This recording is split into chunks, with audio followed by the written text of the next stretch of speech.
In this video, I'm going to tell you the number one thing that I believe is holding you back in your Hifdh journey. This trait ruins your progress in any goal you want to achieve. And ironically, a lot of people encourage others to develop this trait, thinking it will help you in your progress. This trait will make your life miserable if you do not control it, and it is none other than stress. It is not a secret to any of us the negative effects of stress. Stress makes you more sad, anxious, less rational, less productive, and the list goes on. According to studies, chronic stress, which is continuous stress throughout months and years, literally reduces your lifespan.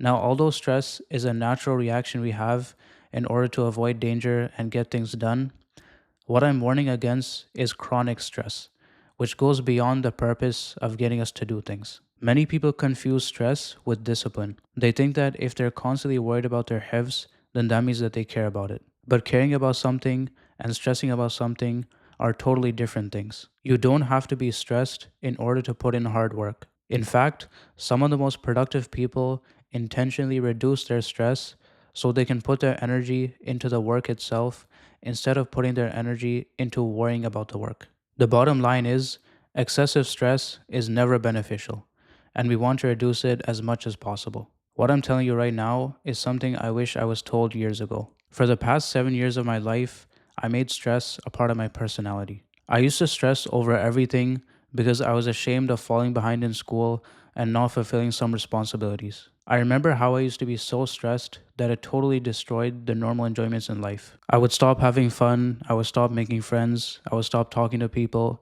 I would basically stop everything that a normal person needs to do to remain sane. And the worst part of this was a limiting belief that I developed, which was that I am an outlier, I am an exception, and because I'm not doing good in school, I need to put stress on me to make sure I do good. Looking back, I really wish I didn't see myself as an outlier because I really was just like everyone else.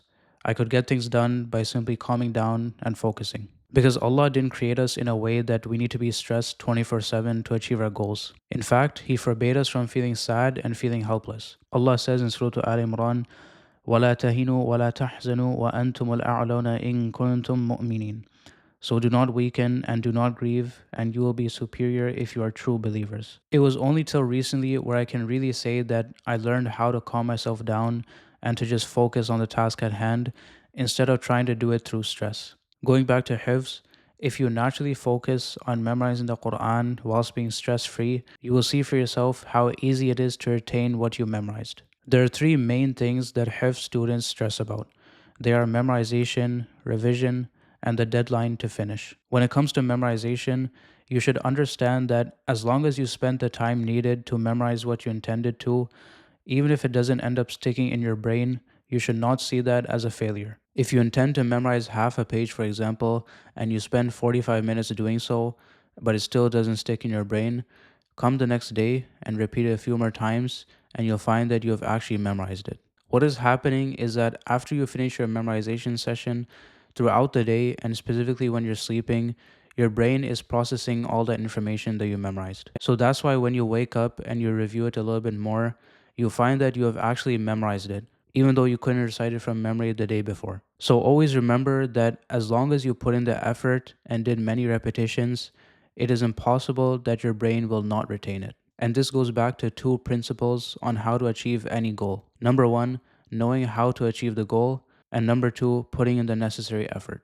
With Allah's help, if you learn how to achieve the goal and you put in the effort required, there's no reason that you will not reach the goal eventually. Moving on to revision, the main stress people feel is when the revision is not strong at first. Revision is the most stressful part of Hifz because it is basically the litmus test as to whether you have succeeded or not. But I don't mean that if your revision is weak, then you have failed in Hifz. Rather, what I mean is that if you fail to revise, then that is something you have to work on. As long as you consistently revise, even if you feel like you're not retaining it as well, you're on the right track. You may not realize it, but the more you revise, the more you are getting used to correcting the mistakes you make. In addition to revising yourself, you should try to read to a sheikh or a friend 1 to 2 times a week and reading 10 to 20 pages. Because reading to a sheikh gives you a sense of pressure where you have to prepare 10 pages to read from memory. If you keep doing these two things, revising by yourself and reading to a sheikh, then you have nothing to worry about. In regards to the deadline on when, in regards to stress about the deadline on when you want to finish your hifz, try to focus more on being consistent rather than rushing through memorization.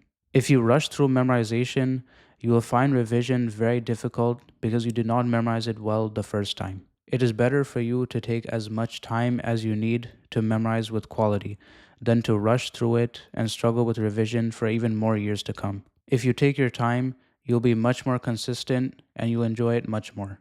Hope you benefited from this video. سبحانك اللهم وبحمدك أشهد أن لا إله إلا أنت أستغفرك وأتوب إليك.